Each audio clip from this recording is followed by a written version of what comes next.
All right, kiddies, welcome back to Closing Time. This episode is going to be sponsored by the Lust and Loathing podcast on the Epicast network. The same network that you're listening to me on also has a cool little podcast called Lust and Loathing. It takes place in a titty bar here in Pittsburgh. If you like tits, I think you're going to like this shit. I just happened to be on an episode of that just recently with my boy Gio Anisano and a lady named Amanda Jean from MTV's House of Food, also from Inked Magazine. I'm sure she's done other shit, but I couldn't tell you what it is. Let's start the fucking show. I'm your huckleberry. Last call for alcohol. Take him home! Speak up or forever hold your peace.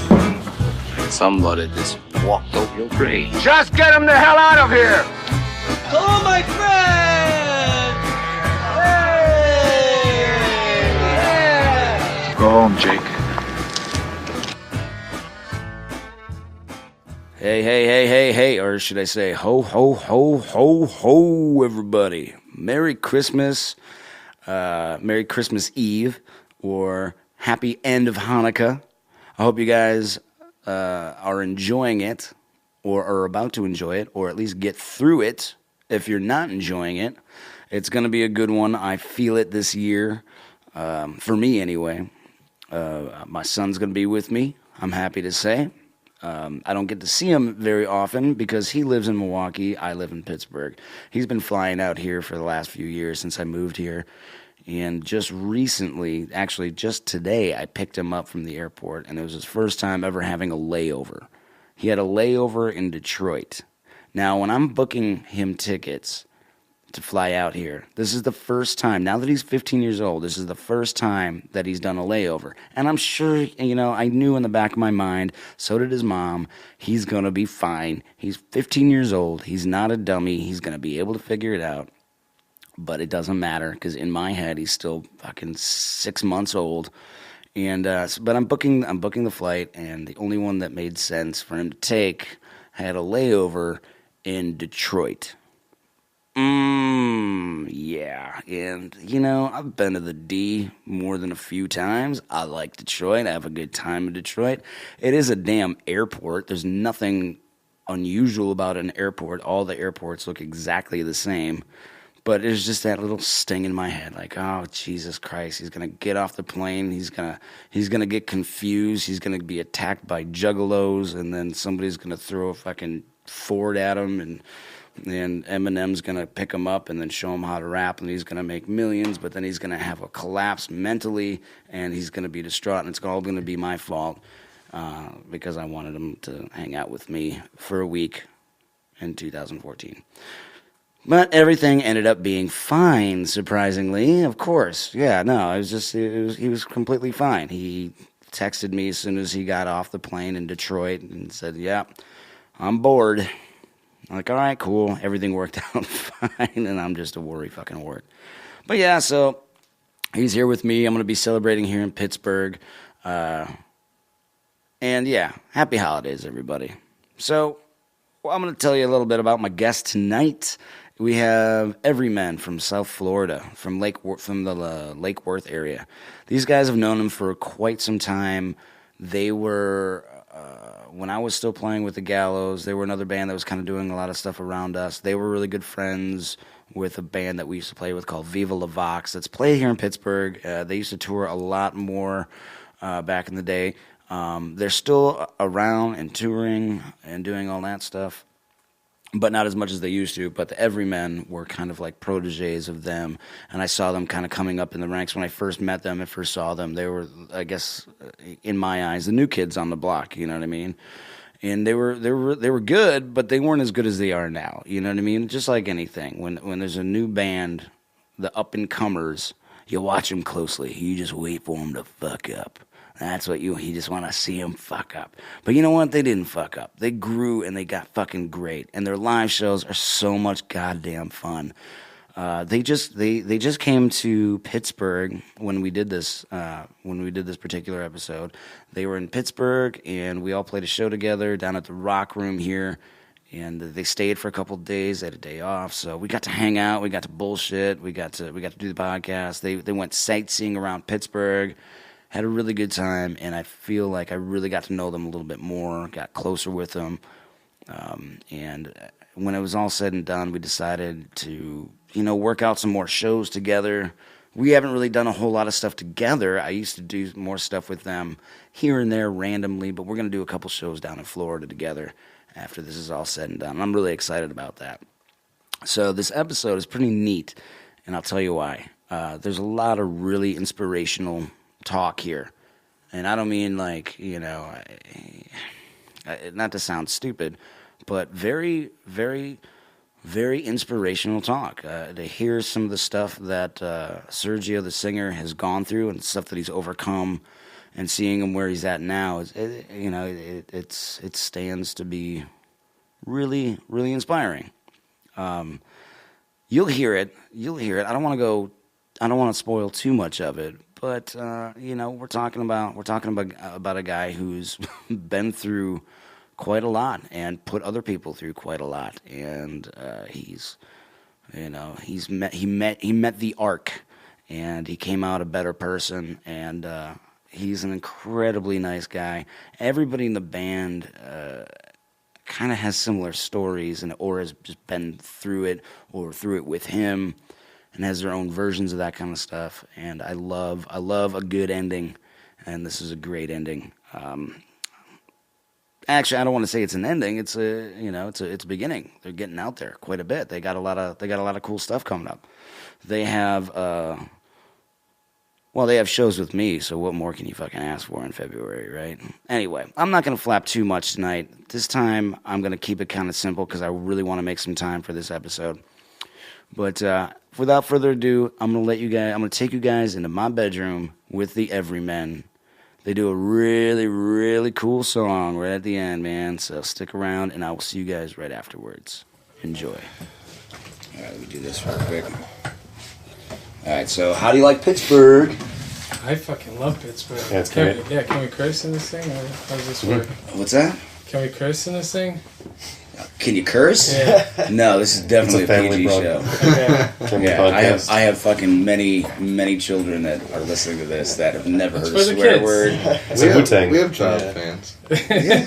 Kids love us. That's cool. I'm sure that they'll be better people if they're shielded from the curse word in general. That's what you guys do today. You guys did a bunch of shit like between today and yesterday, didn't you? Yeah. We went up on the incline. Incline's cool. Yeah. Did you look inside the fucking, like, when you go on the station, it shows what Pittsburgh used to look like? Oh, yeah. When it was, like, noon.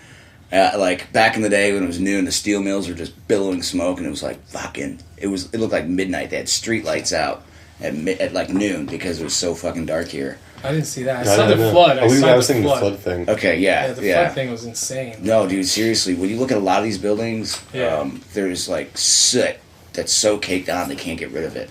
And it's all just from years upon years of like smokestacks and steel mills just literally blanketing this whole city in a cloud of night, Like at noon it felt like it was midnight, And now it's like one of the most green cities. It's crazy because I thought, what we get from like what I hear from people is that it's just a real dirty city, and it sounds like it's just a ghetto ass city, and like we came here, it's nothing like that. I know, dude. People are like, if nobody's been here before, they're blown away by just like how many bridges there are. Yeah. How neat. Oh, yeah. There's a lot of bridges. There's more bridges here than fucking anywhere else on the planet. Yeah, except for Venice, but that's all footbridges. Yeah. Like pedestrians walk across because there's so many, canals and whatnot. Yeah. But here, there's so many fucking bridges. It's retarded, man.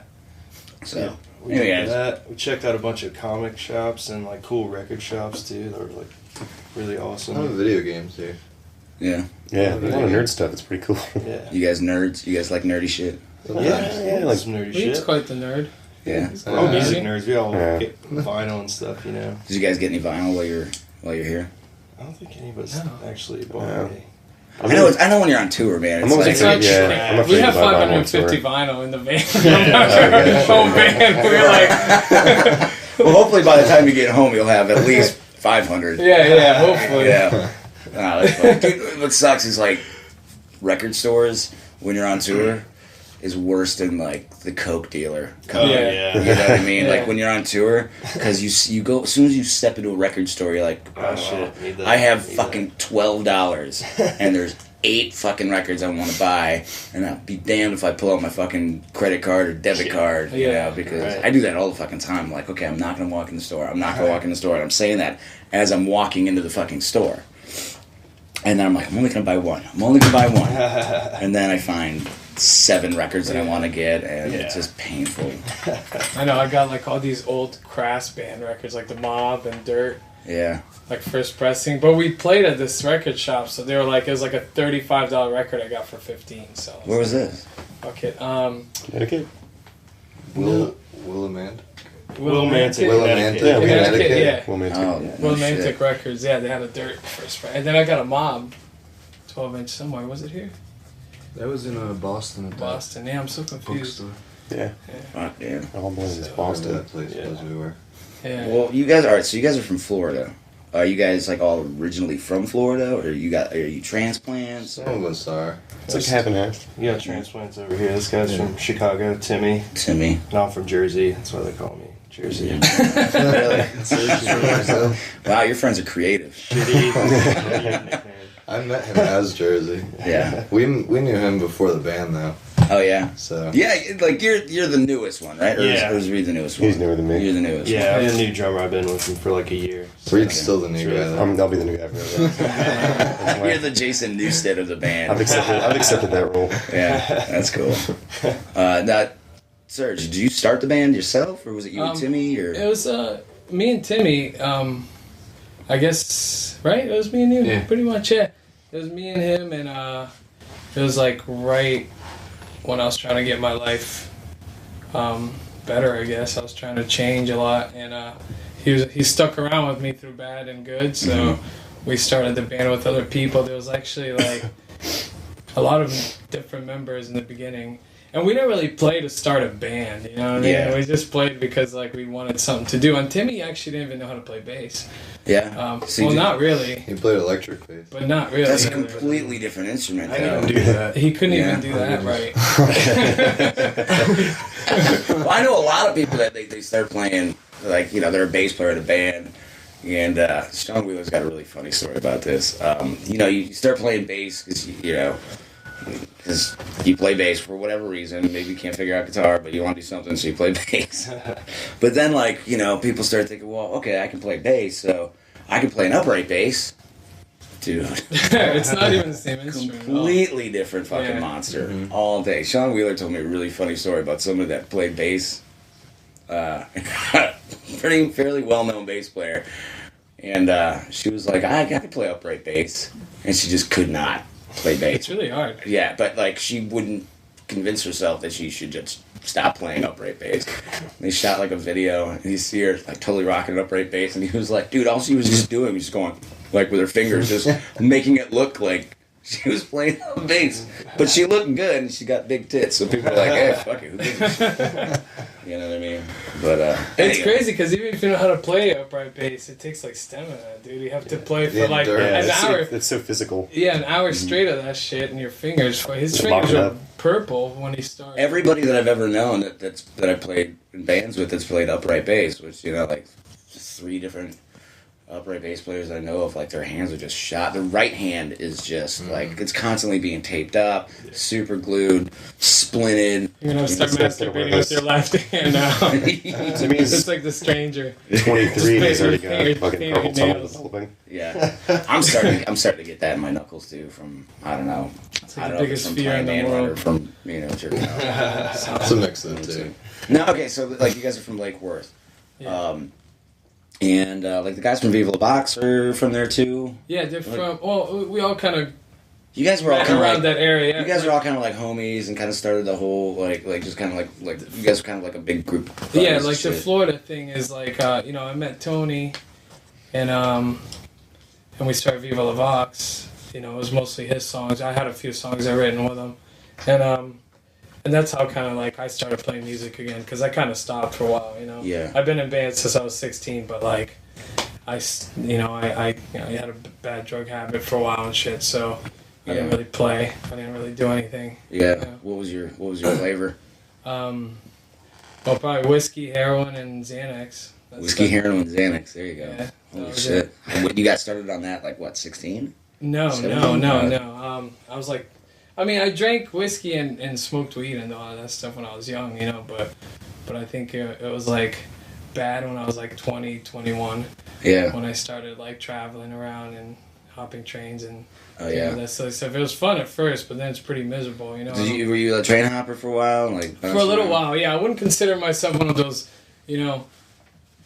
I don't know, man. Like I wasn't like, you know, somebody that was like all about the rails. I just hopped a train, went somewhere else with a couple of friends that showed me how to do it. Yeah. You know, and then I end up somewhere for a little while, and then I'm like, let's go see somewhere else. Yeah. And I go somewhere else, but then like, you know, like every, you know, when drugs got bad, then I didn't really want to leave anywhere, you know. Yeah. Did you really start getting into the whole drug culture while you were traveling on the trains, or was that there before you started traveling around? I mean, I always loved drugs when I was young, you know, alcohol, weed, whatever. I loved it, you know, but it got bad probably because of a girl I met, you know, one sexy lady that was like, hey, let's get high and have sex all night. And I was like, oh my God, there's an older woman who was beautiful, and I was like, yes, you know. Oh man. And that was it. Jeez. So you started drinking, and then it kind of led to that, and then you met this girl, and she started getting all like. Yeah. I mean, I've tried it. I've tried things here and there, and I would have fun with it. But I had fun back in the day. It just turned into like I'm not that guy anymore. I couldn't have fun, you know. How long did it last? I was like a prisoner to my own body. You know what I mean? How long did that last? Like the whole. Probably like 8 years. 8 years. That's a long time, man. Yeah. That's a fucking long time. Yeah, and I was touring with a band called Oasis Annihilation, a folk punk band from Florida, and it was like the hardest thing I ever had to do, and like because they were super good dudes, you know, and like super sweet guys, kind of like these guys, you know, just like really good friends, and like I couldn't see my part in it, I couldn't see how I was hurting them, you know. I was like, oh, I'm just fucking myself up, you know, fuck you guys, and that's your typical. Yeah. I mean, that's your typical like kind of junkie mentality. It's just like, you know, well, fuck, you know, I'm not worried about that. I mean, if it's just me, I'm just fucking myself up. Yeah, it's like my intentions are great, but my actions speak differently. You know what I mean? Like, it's like that's where I was. Yeah, man. Was it a series of things that happened that made you decide that you wanted to you needed to stop or slow down, or was there something specific? Because everybody's got like a different thing, you know. Some people it's just like it's a gradual thing, like okay, I got to do a thing, and some people are just like, okay, well, I just woke up and I realized that I blew my dad. Yeah. And he wasn't even a child molester. I just did that. I did not blow my dad. Good. I was a dad, by the way. I was. I guess it was like I could narrow it down to like 3 or 4 different things. You know, the guys from Viva La Vox. This was the last straw.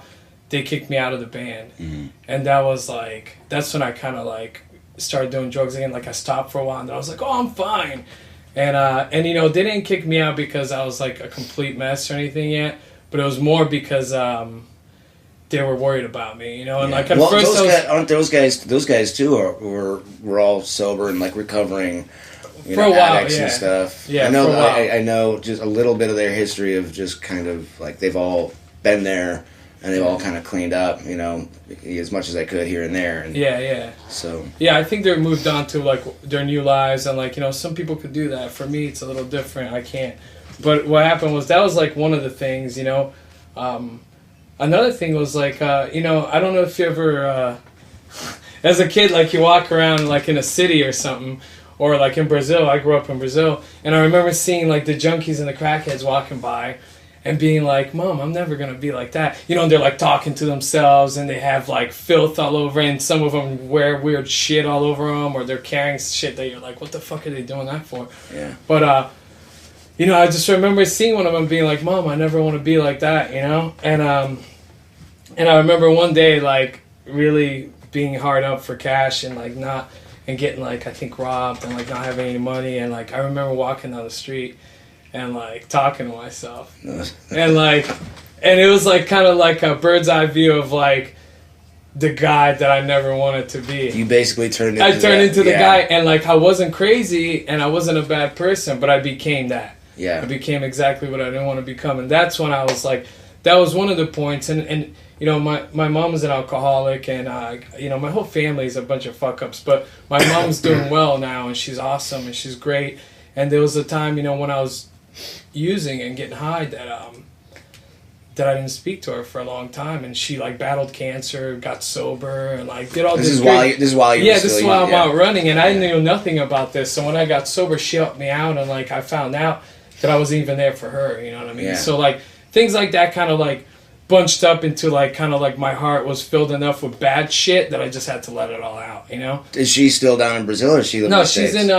She comes to our shows and shit. She's really she's funny. the best. She's awesome. Yeah. She's She's like right. this little Hispanic lady. You know? Yeah. She's So wait. Okay, so you're from Brazil. I didn't know this. Like, you grew up in Brazil. How long did you live there? Like, are your folks from there and where in Brazil? Like, well, my dad is in Colombia. I don't know him. He works in kind of like the cocaine. He's like in the cartel kind of thing. you got his number? Trust me, I tried to reconnect with him when I was using. I was like, this is great timing. Yeah. And I tried to reconnect with him, but he didn't. You know, I was like, maybe I could get pounds of this stuff. Oh man. But it didn't work out. Yeah. Obviously, because I probably wouldn't be alive. So you don't really know him, or you kind of I don't know know. him? Last time I seen him, I was 6. I was almost kidnapped for some stuff, and What? And that's when we moved to Brazil. Yeah. Okay, wait. So where were you born? Let's start there.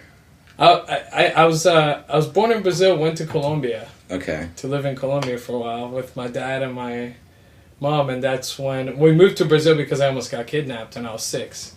And my mom was just fed up. Fuck. My mom was just fed up with like the world of like, you know, my dad leaving for days and not coming back. Damn, like, he won't come home. Fucking somebody just tried to kidnap my kid. Yeah, like it wasn't really. It's really humid here. It wasn't until I got sober that I had like dreams of what happened to me when I was 6. Like, Do you remember I that? started to remember. I've had nightmares. Like I've had like, I guess you could say it's PTSD. I don't consider that PTSD. I don't know, like, because I don't know. You know, I don't know what it's like. I'm sure, like, you know, we have soldiers that fight, like, see horrible things. I think that's, like, it's true PTSD. But I do have moments of, like, holy shit. Like, I get really paranoid and stuff. Especially when I'm asleep and I'll have a nightmare and stuff. And so, you know, it all led up to what I was doing, you know, before I got sober. Yeah. Man, that's some heavy shit. Yeah. I can honestly say you're the first person I met, to my knowledge, that was almost kidnapped. Dude, my mom is such a glorious, beautiful person. Like, if you ever met my mom, she's so, like, positive that the guy that tried to kidnap it talked to my mom, and she kind of, like, sweet. Like, she talked him into not kidnapping me and killing her. Like, that's why I'm here right now. So, okay, wait. What do you know about it? Were you just, like, sitting around playing in your house, and some dude comes in and tries to grab you, and your mom's like, hold on a minute.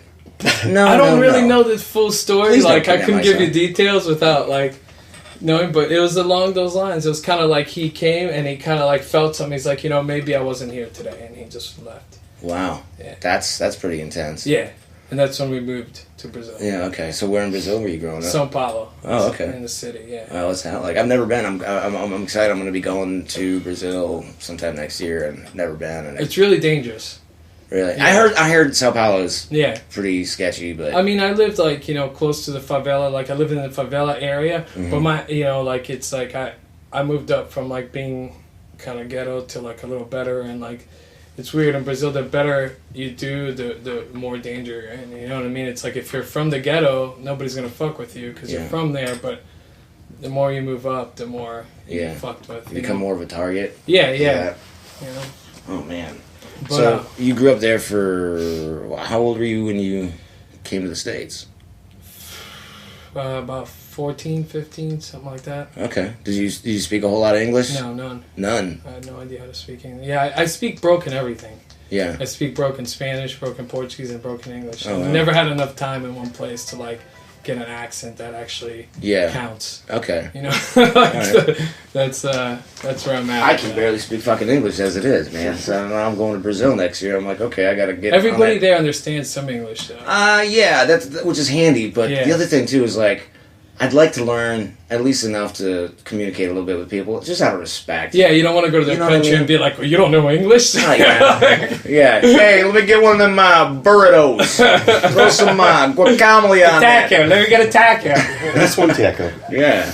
All right. So did you move straight to Florida, or did you bounce around at all? Yeah, I moved to Florida, and then I bounced around, you know. Okay. Yeah, I moved to Florida. I moved to, like, Boynton Beach area at first. And Okay, sure. I know the area. Genuine kind of general area. Yeah. All right, so you go to high school, I'm assuming, and Yeah, I went to high school. It was real tough. okay. It sucked. So what did you get into music? Were you about that age, or did you get into music all the time? Dude, honestly, you know, that's the one thing. My mom's always been supportive. You know, I grew up with just my mom, and she. I used to play drums. Like, that's how I learned how to play music, and I was like, I think 12. I started playing drums. And I know how to read drums, but I'm not good anymore because I haven't played them in forever. Yeah. But that's how I started. I got into music, like, seriously, like, loving music and stuff when I moved.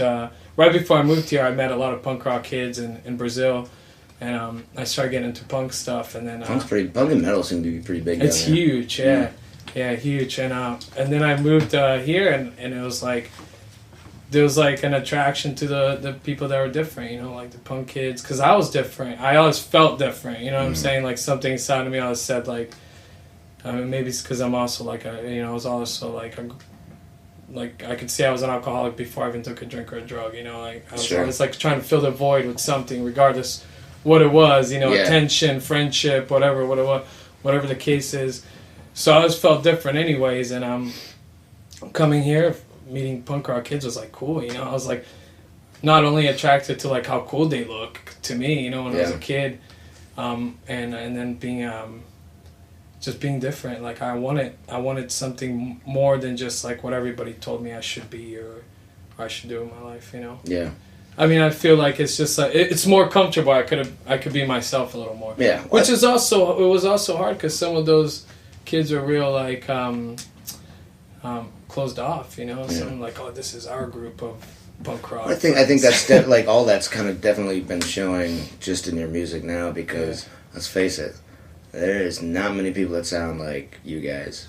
There just ain't, and that's a good thing. Thanks. You know what I mean? I mean, like there's a lot of folk punk bands out now, more than I've ever seen.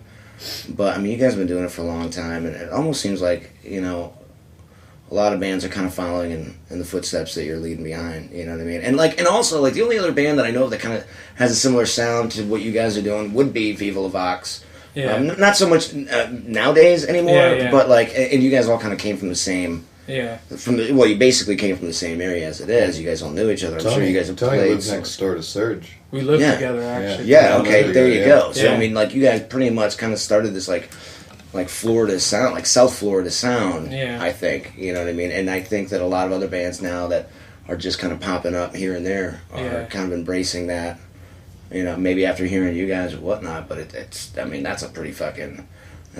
you know, I just hope to God that it leads people away from covering fucking wagon wheel on every goddamn street. Personally, but I mean that's a pretty cool thing, you know.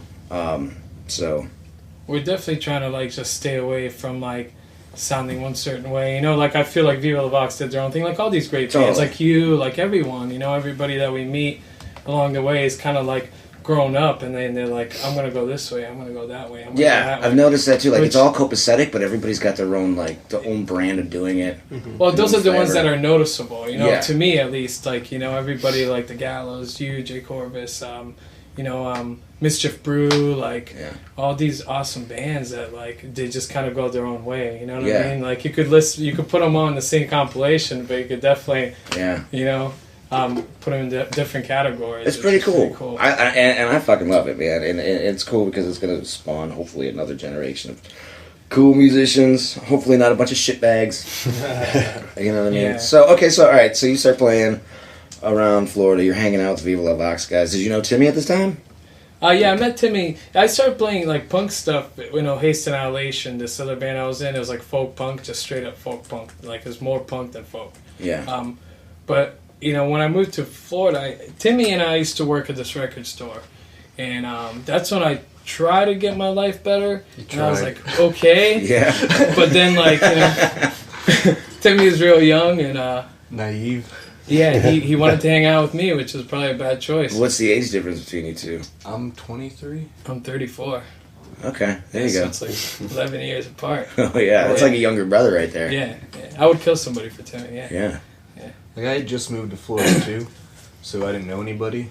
And Yeah. like my parents put me in a Catholic school because we were kind of bouncing around. Like From I moved in, Chicago like, to Florida. 2 weeks, yeah.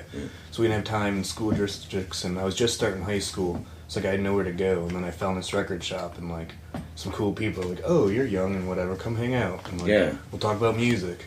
That's fucking awesome though.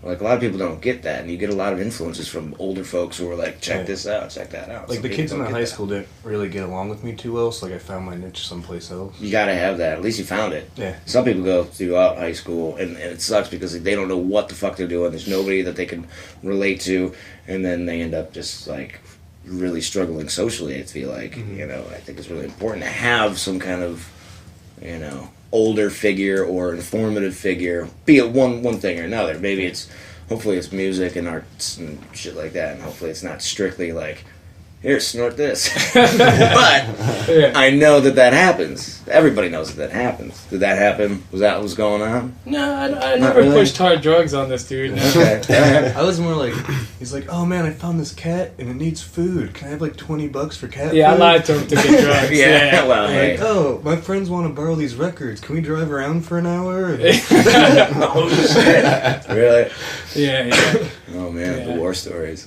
But Timmy was like the one guy, like all these kids would come for the shows and they were like, "What's cool? Like I want to come go see that band because that's cool." But Timmy was like, not that guy. It wasn't that kid that came in there was like, "Oh, I want to see what's cool." He was like into anything and just like asking questions. He was just a cool kid, how sometimes you walk into a record store and you feel like, oh man, these guys are snobs. Yeah. Like that wasn't the case. You know what I mean? Yeah. It was like.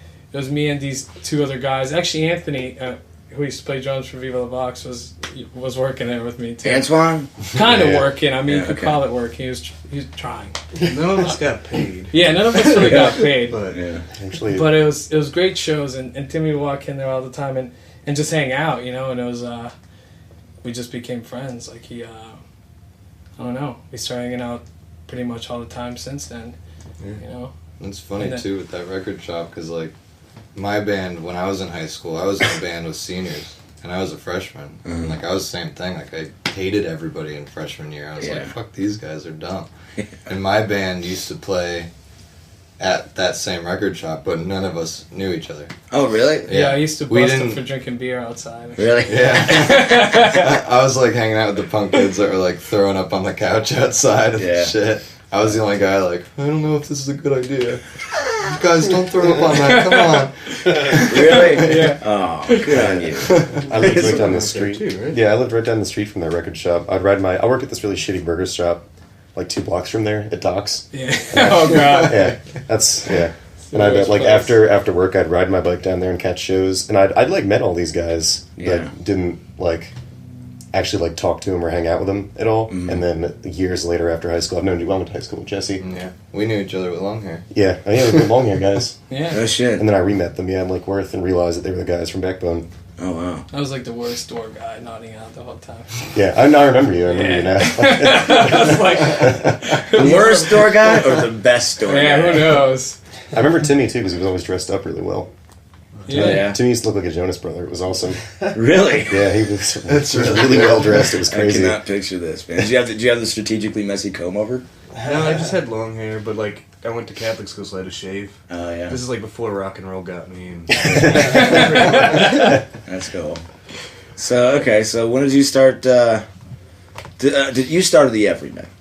It was me and Timmy, yeah. It You was and just, Timmy, It was okay. literally like not even a band, dude. It was like, there's that song Yellow Porch Blues. Everybody thinks it's about a girl. It's about quitting heroin. It's about in the yellow porch of the yellow porch of a halfway house that I lived in. Okay. That's why it's called Yellow Porch Blues. There's a lot of things like that in our records that people don't know about, like little secrets and stuff. I think it's fun to do, just for us.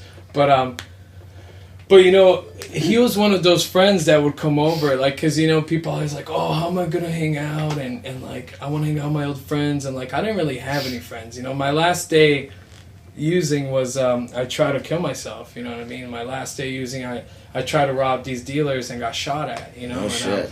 And I ended up in a dumpster trying to overdose inside one of those big green dumpsters in Miami, and it's really sad when like your life comes down to, here I am looking for water in a dumpster so I could shoot this dope and kill myself while there's like Haitian Nation outside. Yeah. Literally the gang, Haitian Nation outside shooting at me, looking for me. And I hear them walking by and I'm freaking out. I'm like, literally I think I might have peed myself a little bit. You know what I mean? Like, honestly. Like, geez, man. Yeah. And I wake up in a hospital, you know, and from then on I changed my life, man. Yeah. And that's when everything changed for me, you know, and that's when I met, you know, Timmy would come by the house. Those are the kind of friends that I stuck around with, the people that would come pick me up at the halfway house to, like, go get coffee. You know what I mean? Hey, let's play music. Now the guys are like, let's party. Why can't you fucking drink, dude? You know, sure. It's like, you know, respect my friendship, you know? Yeah. I respect my So boundaries. you guys started the band when you were sober? Yeah, right? Yeah, but only like a week into it. Yeah, a week into it, yeah. I was still crazy as Still fuck, working you know? on it, yeah. Yeah, and I'm still kind of nuts, you know, but yeah, me and him started with this guy, Tristan from Jersey, and who was also at the time at the halfway house, and there was Jayke Poo and some other guys, and it just didn't.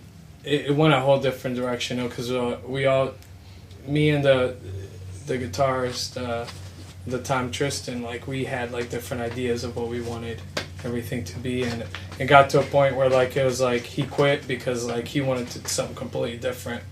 So then that's what I consider Everymen being Everymen now, you know what I mean, like the guys that I have in here now.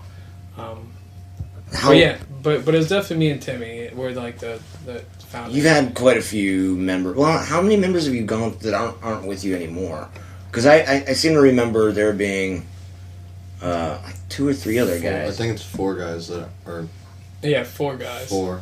Total 4 guys? That aren't in the band anymore. Yeah. Okay. You know, there's Jordan who used to play drums for us, and Chuck who used to play washboard. They started their own band called Django Leg, which is really cool because Jordan is not a touring type guy, and Chuck has like 2 kids, and so they have like this, you know, they're badasses at hometown, you know, kinda, and they just can't tour and stuff. Jordan has been a super helpful part of the band, man. You know, like he tried his best, but he just can't do it. He's diabetic and stuff, and it's that's almost a commendable thing to be like, guys, I love the band, but I just can't do it. Instead of stringing along and be like, I want to tour, and then be like, sorry, can't do it. Go fuck yourself. Dude, and he stuck around until we found Jersey. He's like, he was very supportive. He's definitely somebody that would always like love. You know, when we told him like, hey, we want to tour more, and like, you know, you can't, and that really sucks. He was just like, you know, you guys do what you got to do. Yeah. He's like, I want what's best for the band.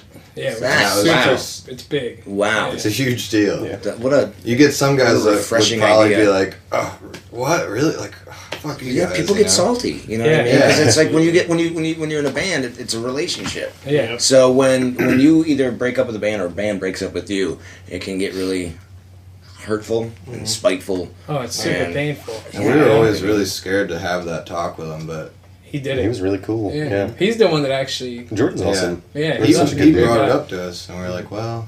Yeah. He's a big old nerd, but Yeah. love him to death. Hey man, that's commendable though. He's also been there from the beginning, right? Jordan was there from the beginning. met him in Detox. Yeah, rehab or something. Yeah. Really? Yeah. Okay. He's another one that just learned his instrument for the band, you know. Yeah. Just doing it. Is that a pretty common theme with you guys? Like, yeah. Yeah. Okay, well let's start with you, Jesse. Like, what did you start with? You play fiddle, and I seen you playing some guitar. I play everything. Yeah, okay. I'm all our obsessed. instruments and we. Yeah. Did you start on something in particular, or have you just been constantly? I had I had a pretty normal childhood. I got grown up when I got a guitar, it was 13th birthday. And I was like, oh, I either want a GoPed or an electric guitar. You should have wanted Those are my two choices. A lot further in life. Yeah, the other one won't ruin your life. And so obviously my mom and dad picked the safer choice for me. Okay. Which was guitar. Boy, was she confused. So I mean, I played that. I actually played violin for a very short period of time in elementary school. I went to this charter school for a little bit, and it stopped because I was getting in fights all the time. Because you were playing violin? It was just a bad school. Oh, just the school in general was just shitty. And just really bad kids in a really nice charter school, and it didn't make any sense. Wow, like, that's kind of odd. Yeah, like I'm in elementary school, this little ass kid walking around my violin like a dork, and then all of a sudden I get this kid that just comes up behind me and just like... Florida's a weird place. Well, yeah, you don't got to convince me that. But anyway, so I got out of that, and violin just like disappeared from my life. Really? And after, like I said, I was in a punk band that played at Backbone Records in Florida, and that was a really fun thing for me in high school. Ska punk, we were like obsessed with Leftover Crack and all that. Yeah. And we broke up just because it just kind of fizzled. Sure. And then I started doing like solo acoustic stuff, and I did that for like a year and a half. I would play open mics like 5-6 nights a week. Singing and playing guitar. Yeah. Were you writing your own stuff? Yeah. Cool. Yeah, and it was fun. And I actually didn't have a job because of that. I was just like selling stupid burnt CDs off of like... Dude, that's awesome though. Yeah. I mean, that's what you got to do. Yeah. If you want to make a living, I was going to automotive school like 5 days a week, and then at night I would do that. Okay. And they needed a guitarist at one point. I just got done with a gig, and I was driving down the street in Lake Worth. We used to play shows together. Yeah, that's right. Yeah, Okay. because we played like I think 5 or 6 shows together. And then I was driving down the street, and Serge was walking down the street, and I'm like, "Hey, buddy, what's up? Hey, you want to play guitar?" Yeah. I was like, "Yeah, all right." And the next day I was at band practice. That's cool. And it was just kind of history from there. So you started out by playing guitar with the band. When did you pick up the fiddle? Again, what made you decide to get over the bullies in school and be like, okay, I was traumatized for a bit. He's very susceptible to bullying. All right. I had a violin that I had bought like maybe a few months before, and I at a pawn shop just because I was like, fuck it, $60. Sure. And I told him I had it. I'm like, yeah, play that.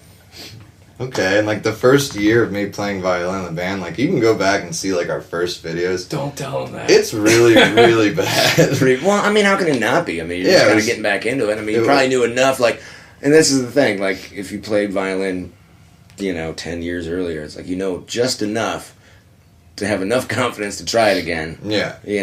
So, I mean, I just went for it. We had like one of those little Tyler Mountain shit pickups on the side, and it worked for what we were doing at the time, and, I think like 2 years into playing violin, I hit a wall, and I just couldn't get past it. So I took lessons for 6 months, and it was just like the switch was fucking flipped. Really? Yeah. No shit. I just became a totally different player after that point, because just learning the real basics and techniques and bowing, and he would have me practice like for an hour every day. Yeah. And what kind of stuff was he teaching you? Just like... I mean, like, just really besides like specific fundamentals, like was there a certain style that he had? Was he? I think his idea classical. Was he kind of? He was classically trained. Okay. I think his idea was to teach me fiddle, like that style. But I guess I kind of just overlooked that and just took more of the classical side of him from it. People don't realize that how much of a difference there is between like just any kind of style of playing. A violin. I mean, like, and like a lot of the people don't really. Some people really don't know that that a fiddle and a violin are the same instrument. It's just a matter of how you play it. And that's the way it was described to me one time. And I don't know if you agree with this, but like a violin sings and a fiddle dances. Yeah, that's very true. Yeah, nice, very nice. Oh yeah. Yeah. I love that. But I mean, from there, I was just buying like all these instruments. When Timmy started playing upright, I really wanted one. Yeah. I was like, damn, this is so cool. So I actually like built one. Oh, really? Yeah. Artie Elmer actually helped me. Oh, okay. Put one together, and then I JB welded a real upright neck on it, and shit. It became a real bass. Yeah. You still have it? Yeah, still have it. Still works? Oh yeah, it works and sounds surprisingly good. Really? Yeah. That's what you think, I bet. Hey, stop, Olivo. Sorry, my dog keeps scratching herself because she's fucking insane. Oh, that's fucking cool. So what about you? Are you naturally a mandolin player? Or did you start on something else? No, I played bass in a bunch of really, really shitty, like hardcore and metal bands. Nice. In high school. And then I wasn't really playing music for a little while. I started trying to go to college, and then yeah, it worked out great. Yeah. And then I met the Darling Sweets. I'd kind of like known them from around, and I've been seeing these guys a couple Not times. familiar with the Darling Sweets. They're another like Lake Worth, like South Florida. Okay. They're a little bit more country. Okay. But they're kind of in the same Viva La Box like us. Yeah, yeah. Gotcha. Okay. Cool. They're really cool. But I met them at a show because I went to go see these guys. They were playing together, and they mentioned to me they wanted a mandolin player, and I said that I kind of wanted to get back into music, so they let me borrow a mandolin, and I learned the chords to like 4 of their songs and played a show with them like a week later. That's cool. And then that was really bad. Really? Yeah, it was the worst show I've ever played in my life. Were you just nervous, or? I was nervous and I had no idea how to play this thing. I didn't know what I was doing at all. Yeah.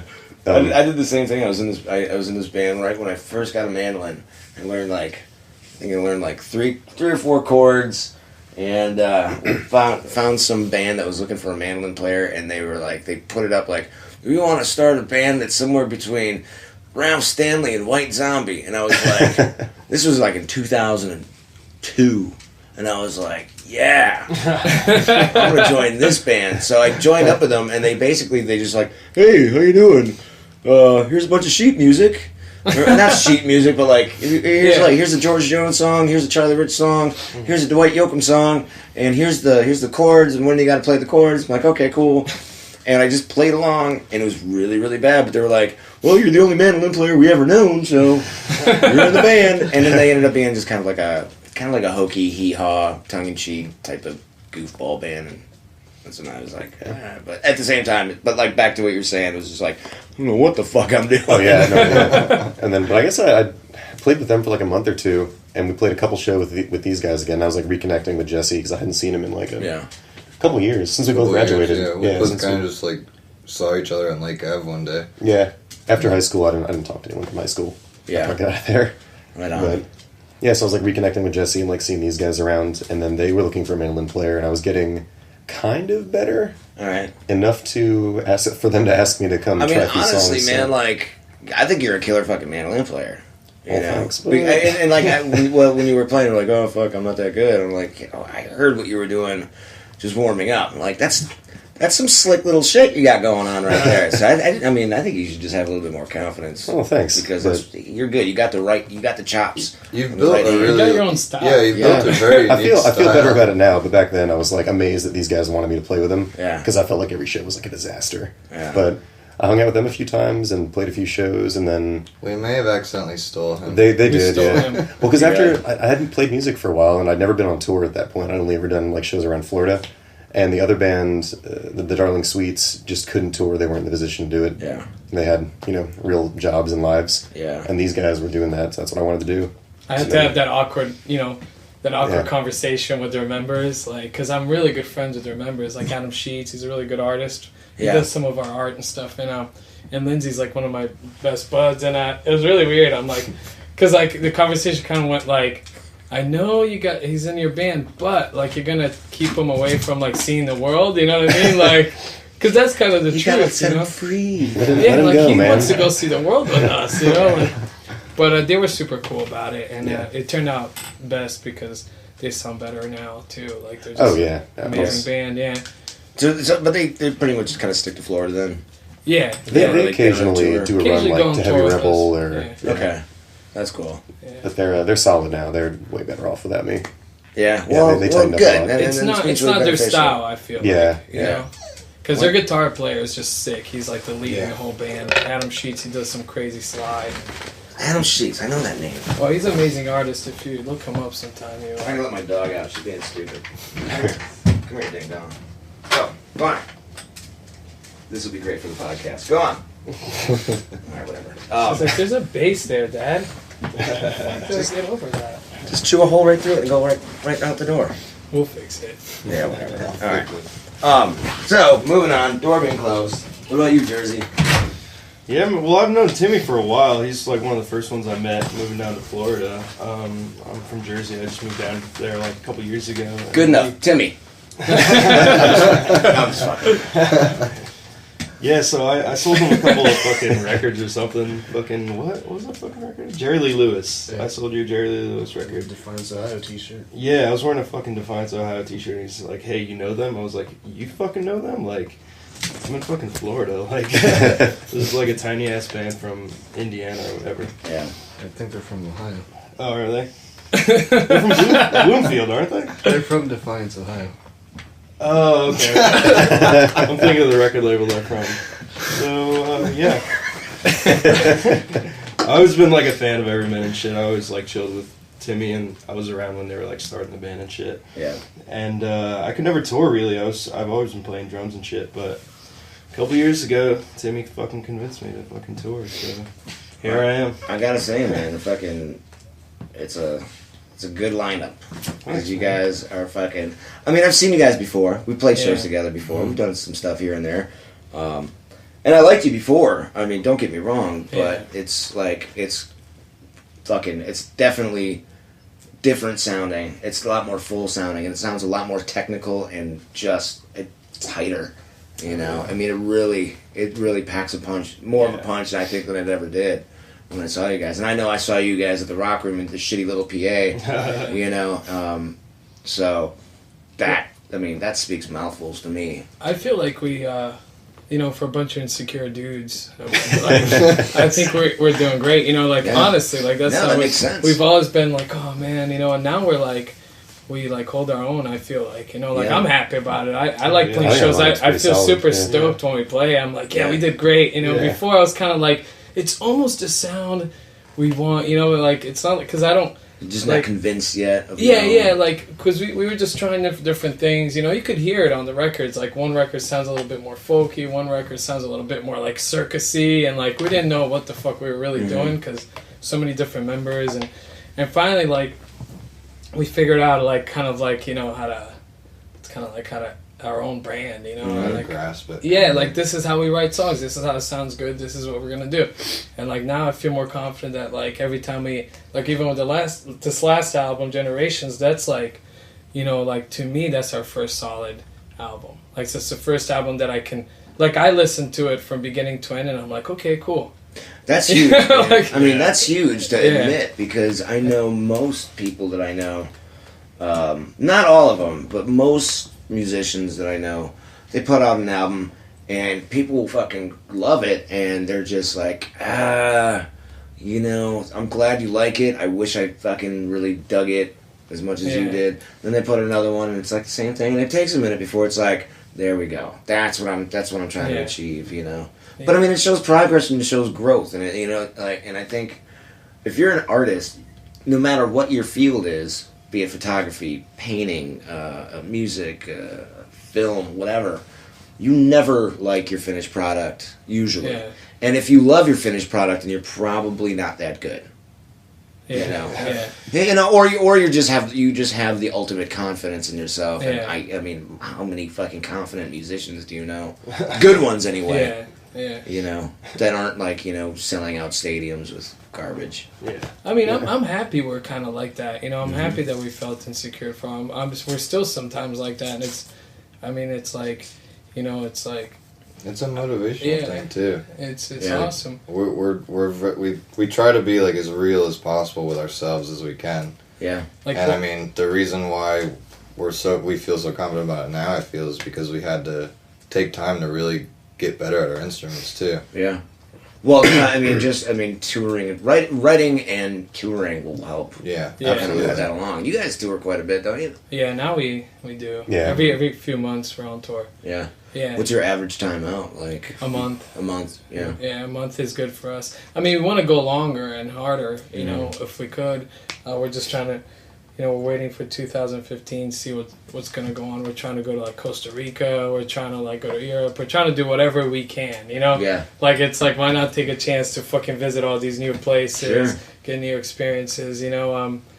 Like, a lot of, you know, and I feel like it's good for us because, like, any lyrics that we write or any music we write comes from, like, life experience, you know? It's like, I don't know.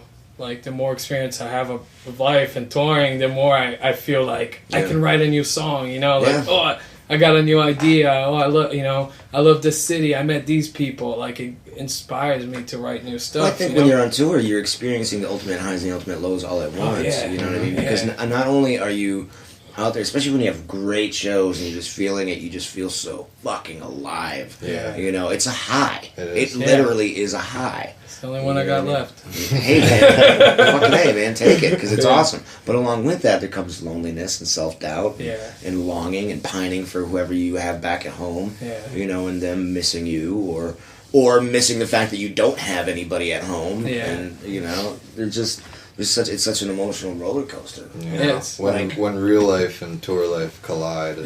Right? We've all been there. We've all taken and lost things just because this is the path that we choose. It's like the milestones, you know, that people talk about in real life. Like the things that I wish I could experience sometimes, they're really hard for me to experience, you know, because I'm on tour. Or like I'd rather be with my band and play music than do a lot of things that other people get to do, you know, like I work in a treatment for alcoholics and addicts, and I love helping people, and I do that. Like I do talent shows there. Oh, cool. So like I bring a bunch of broken ass guitars, fix them, and like a bunch of shit, and fix them up, and then like the guys, like I get people involved into playing again, because that's how it was for me. I was really afraid to play in front of people unless I was wasted. Yeah. You know, so like I'm like that. Yeah, so I get to like help that way, but like in other words, I could be like a therapist by now, but you know, and like making money and all this shit. And the people at my job, they're funny. They're like, "Oh man, you get to go on vacation again?" I'm like, Psh. I was like, when I get back to work, it's like a vacation. That's the biggest misconception. I tell people that all the time when I'm working at the bar here in Pittsburgh. I'm like, man, this is my vacation. Yeah, that's a very big misconception that we're just all on vacation out there. Like, they say that to me all the time. My job. Yeah. How big is your bus? And Yeah. I'm like, see that druggy buddy I drive over there? That's the fucking bus we're taking right there. You know, and it's and it's funny because people don't realize that, but it's also like, oh man, like, you know, I've had people ask us like, when are you guys gonna like figure out what you're gonna do with your life? You know, like. And I'm like, listen, Mom. I'd rather. My mom's awesome. Yeah, it sounds like your mom's. My mom was like, oh, as long as you're not doing heroin, son, I love you. So you know, it's like they ask you that stuff, and it's like, I just want to be happy. You know what I'm saying? Like that's something that I really like stress. Is like, it's like, you know, schools and stuff, they tell you, like, what do you want to do when you grow up? You know, you're going to be a fireman, you're going to be a fucking lawyer, a doctor. I'm like, how about you teach me how to be happy? How to be like a fucking happy human being, a grown-up that can take care of himself. I never learned that shit, you know? Yeah. So, like, now it's like, you know, I feel like we accomplished a lot just because we're having fun, we're loving life, and we're fucking touring. We get to meet people like you, we get to meet people like, you know, all over the place and fucking see the world and like, I don't know, man. I don't know if people have like a misconception. Like, I guess you have to make money and be rich and have these wonderful things to be happy. But I don't know if I'd be happy if I wasn't doing this. I don't know what I'd be doing. Yeah. You know? I think we're all at that point now. Yeah. Well, to me, I think if you're at the point where you're touring, you're making enough money to get by, or you're almost getting by, and it's showing signs of improvement at least. To me, that's what making it's all about. You know what I mean? You've made it. You're already winning. Yeah. You know, you can go on tour, you can do it enough where you can make just enough to get by, you're paying your rent, or at least more than you ever have yet, you know, but you're doing it, you know, and you're happy doing it, and you're good at it, and people enjoy you. I think that's what making it's all about, you know, and, you know, if bigger things come, cool. Yeah. You know, but, you know, if you're not constantly just like, I need the bus, you know, I need more bitches and hoes at my shows. you know, I think where's my ginger beer? Yeah, I think that's pretty much, you know, you got to be humble to be in this business. And you know what I mean? And you got to be kind too, because you got to appreciate your fans and not treat them like shit, because your fans are all you really got. Yeah, we've met bigger bands before, and like, there's. I hate it when you meet somebody that you idolize in a band, and they're just a total dipshit. Yeah. It's like, fuck. And then you stop listening to that music, all in all. Like, yeah. I haven't had that happen too often. Yeah. But when it does happen, it's a bummer. I've also noticed this. I've also noticed that most of the people that I think are actually really good and respectable are pretty fucking down to earth and pretty chill, what I've noticed. Oh, yeah. And then you got the dickbags who think they're the shit, treat you like shit, act like it's a privilege for you to even fucking see them. And they're like, dude, you're a mediocre band. I like you, but you're not even on par with the guys that I really like. Yeah. You know, what the fuck's up with that? I mean, like, what happened with you? You got anybody you want to talk about? Because I can tell you a funny story. I know I had a couple occasions, but I can't remember exactly who it was. Yeah, we try not to say negative things about anybody. We're considered the posse band right now. We're sticking with that. I guess there is one band that I can think of, but I don't really want to say the name. Okay. Nobody from our circle. No, it's much. It was back when I was into like ska punk and shit. Yeah. And, like, it was actually that was stupid. I forgot about it was that. actually a band terrible. that you wouldn't expect. This like, is a good story. They got their trailer stolen. Okay. And I was fucking 15 years old. And I was like, I'm going to put on a show. And I'm going to do a benefit and all this stuff. And for a big band. For a big band. Mm. And they had, like, the PayPal account on there. I'm like, cool, let's do this. 15-year-old me books this whole show. Gets bands, everything.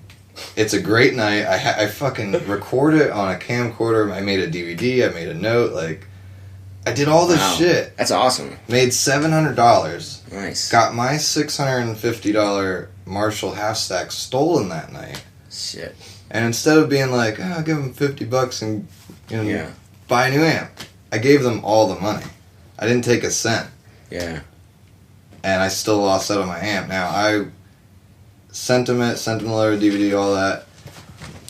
The check got cashed, so I was like, cool, they got it.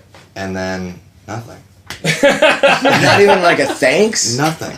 But then it gets better. Because he sold them. So then I'm like, I'm like going to high school and shit, and just like, man, what the fuck? Like, I didn't get anything in the mail today. Like, what a t-shirt, a sticker? A sticker at least. It's like $700, like, and the letter I told them what happened with the amp, whatever. But so I'm like, okay, they're playing. This is like 6 months later. I'm like, okay, they're playing. I'm going to this fucking show. I'm gonna ask them. And I go, and they're like sending me to one guy, who sends me to another guy, who sends me to the merch guy, who finally I get to the like main guy, and it's like, oh yeah, we got that. Thank you.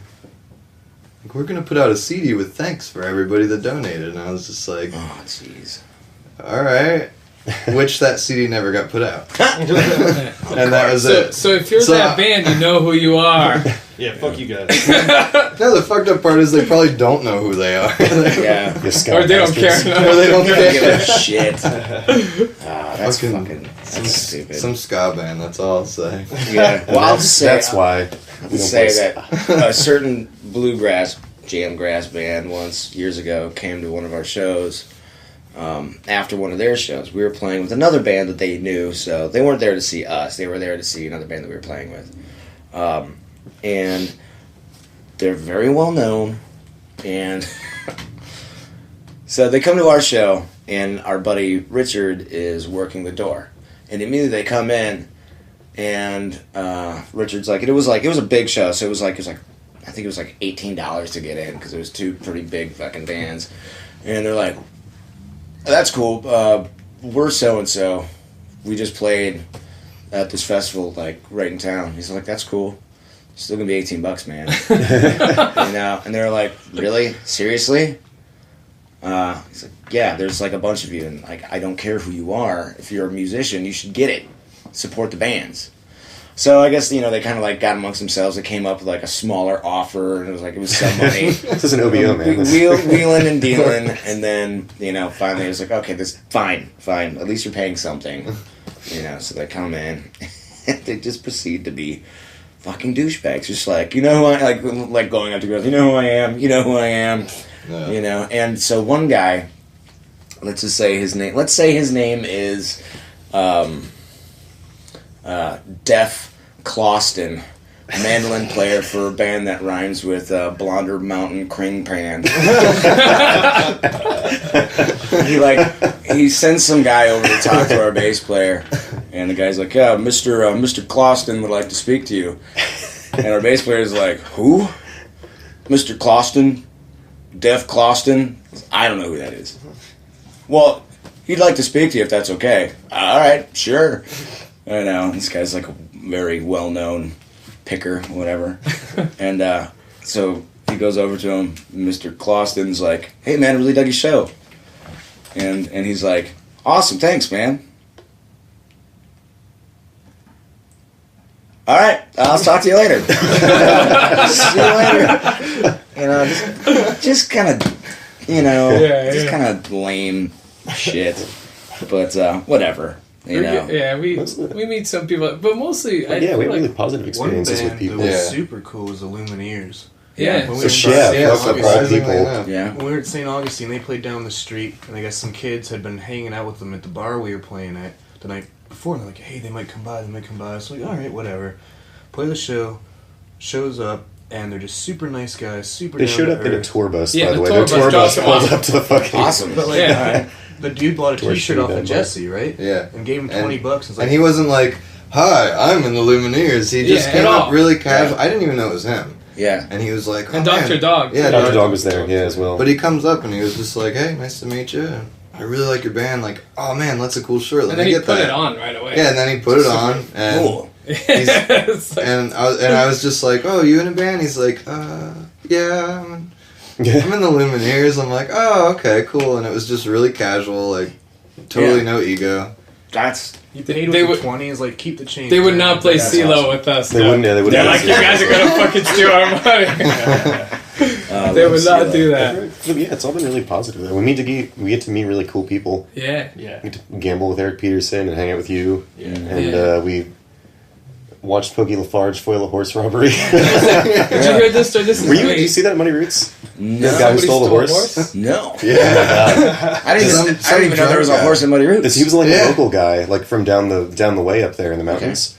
And she like knew the people who owned that property and rode his horse in. They just let him in, and he like wrapped it up at one of the bars or like the stands somewhere and walked away to go do something, and some drunk asshole, it's like 2:30 in the morning. Oh my God. 2:33. And I felt so bad because I walked by before he saw him, and I saw the guy riding the horse. I'm like, man, that guy's kind of a dick to his horse. And he was like, he had no idea how to like handle. Yeah, it was like the horse was like walking sideways and like whinnying and stuff. Like he didn't know how to handle it.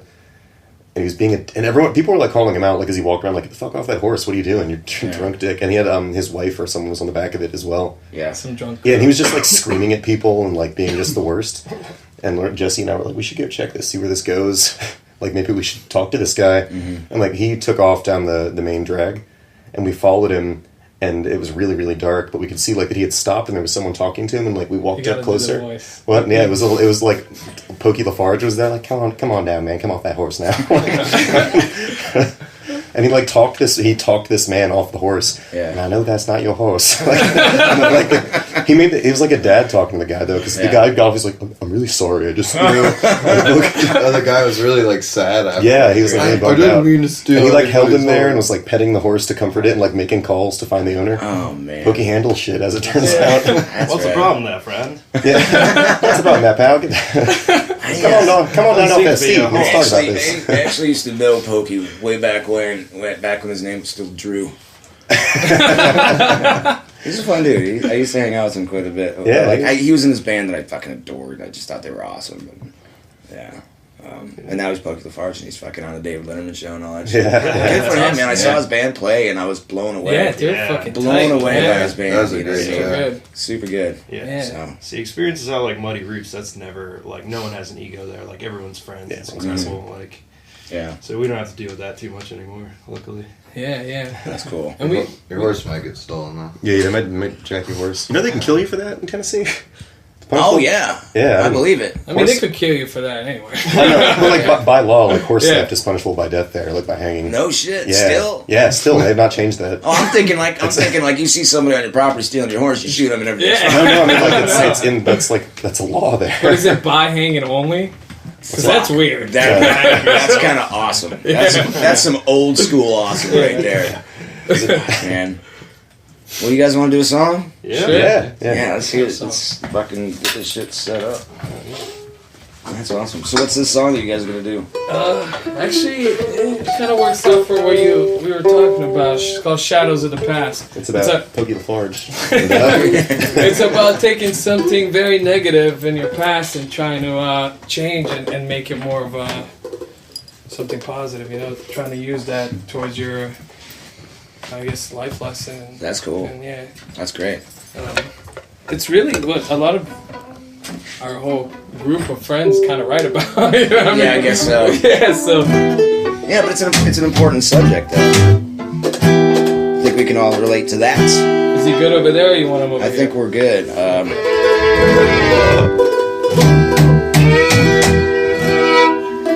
All right, we're Everymen. This is Shadows of My Past. 1, 2, 3, 4.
and life goes on and on, life goes on and on and on, life goes on and on and on, life goes on and on and on, life goes on and on and on.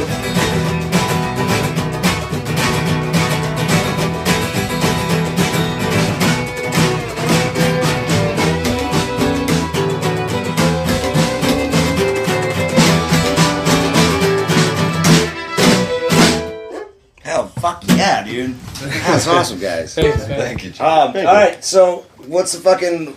Where do people find your shit? How do people get a hold of you? Where do they get your albums? Alright, you could, what's it called? Tell us. Everymenfl.com links out to everything. Yeah, everymenfl.com. Everymen.bigcartel Everymen.com is the direct link to the site. Okay, so everymenfl.com, and that's got a link to your store, which would be... To everything, pretty much, yeah. Okay, cool. Videos and all that stuff. Tour dates and all that. Yeah, we do it all ourselves now. We were doing it... We had other people help us before, but now we just do everything. That's the way to go, man. Yeah. Fuck yeah.